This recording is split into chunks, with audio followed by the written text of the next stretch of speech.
So let's just jump right in. We have this idea, right, that the great discoveries in history were these triumphs of perfect planning, of flawless execution. But what if I told you that's completely backwards? What if our entire world map wasn't drawn with precision at all, but by a series of colossal, world-changing mistakes? And this quote, man, it just nails the whole idea, doesn't it? It comes from a wise old archivist in our story, and it completely flips what we think we know about exploration on its head. The idea that error isn't failure, it's the actual engine of discovery. Let's really dig into that.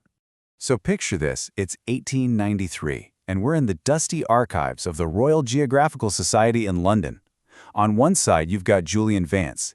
He's a young, brilliant naval officer, and he is absolutely sure that his modern perfect tools are the key to everything.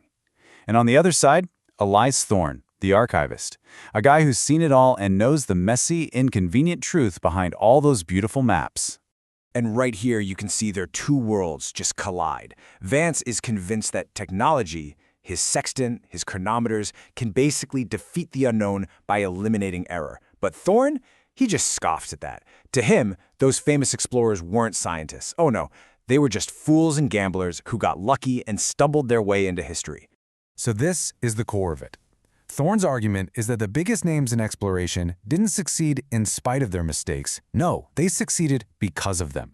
Their blunders were the very thing that shoved them off the known map and into the history books. And Thorne has the perfect example to kick things off. That's right, Christopher Columbus. But forget the master navigator you learned about in school. The way Thorne tells it, Columbus is basically the patron saint of getting spectacularly lost. A master of self-delusion whose greatest discovery was born from, well, a massive mathematical typo. First, let's get one thing straight. The whole people in 1492 thought the world was flat thing, it's a myth. Educated people knew it was round. The real problem, the thing stopping everyone from sailing west to Asia, wasn't fear of falling off the edge. It was simple math. The experts agreed the journey was at least 10,000 miles of open ocean. For the ships they had back then, that wasn't a voyage, it was a suicide mission. So, how in the world did Columbus get his funding? Easy. He was really bad at math. He took calculations from an Arab astronomer and totally misinterpreted them. He used shorter Roman miles instead of longer Arabic miles. Just look at these numbers. He thought the Earth was way smaller and that Asia was way bigger. He basically shrank the planet in his head, making Japan look like a quick trip across the pond. Get this, he literally shrank the globe by a quarter in his calculations. This wasn't some tiny rounding error. This was a fundamental, epic misunderstanding of the world. And it was this exact blunder that made his impossible trip seem not just possible, but actually pretty reasonable to him and his backers. And here is the absolutely wild part, the punchline to the whole story. His math was so perfectly, so catastrophically wrong that just as his crew was about to mutiny, they spotted land. Where? Right around the 2,400-mile mark, exactly where he'd promised them Japan would be. The discovery of the Americas wasn't some act of navigational genius. It was a perfectly timed mathematical typo. And you know what? It wasn't just Columbus. This kind of thing happened all the time. Getting lost changed the world in other ways too. Not just through bad math, but through simple execution errors and totally flawed theories. So flash forward to the year 1500. A Portuguese explorer, Pedro Álvares Cabral, is trying to get to India. To do it, he has to pull off this really tricky sailing maneuver called the Volta do Mar. It's basically a giant sweeping arc way out into the Atlantic to catch the right winds to sling him down and around Africa. Here's the catch, though. They couldn't really measure longitude back then. It was all just guesswork. So Cabral starts his big swing west, and he just keeps going. He overcorrects so massively that his entire fleet, aiming for India, gets completely lost and boom, smashes right into the coast of Brazil. A simple steering mistake accidentally handed the Portuguese Empire an entire continent. Okay, now let's jump forward another century for a totally different kind of mistake, a bad theory. Back in the 17th century, there was this really popular idea called the open polar sea. The logic, if you can call it that, was that since the sun shines 24/7 in the Arctic summer, it must melt all the ice, right?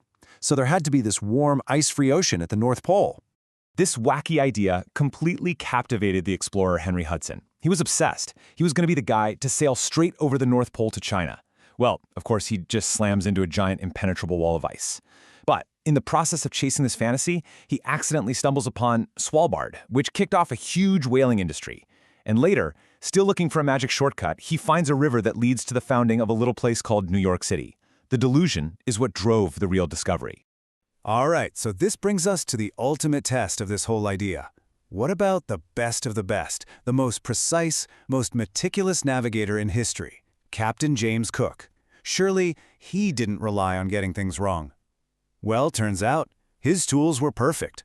But his mission? It was based on the biggest error of them all. I mean, Captain Cook was a legend. His charts were masterpieces. But on his famous first voyage into the Pacific, the British Admiralty slipped him some secret orders. His main job wasn't just scientific observation. His primary mission was to find and claim a phantom. And this phantom had a name. Terra Australis Incognita, the unknown southern land. See, the top scientific minds of the day basically decided that for the Earth to be balanced, like on a cosmic scale, there had to be a giant continent in the south to act as a counterweight to Europe and Asia. It was a totally logical deduction that was completely and utterly wrong. So Cook sails south on this ghost hunt. And with his incredible skill, he sails all over the place and proves, definitively, that this giant continent just isn't there.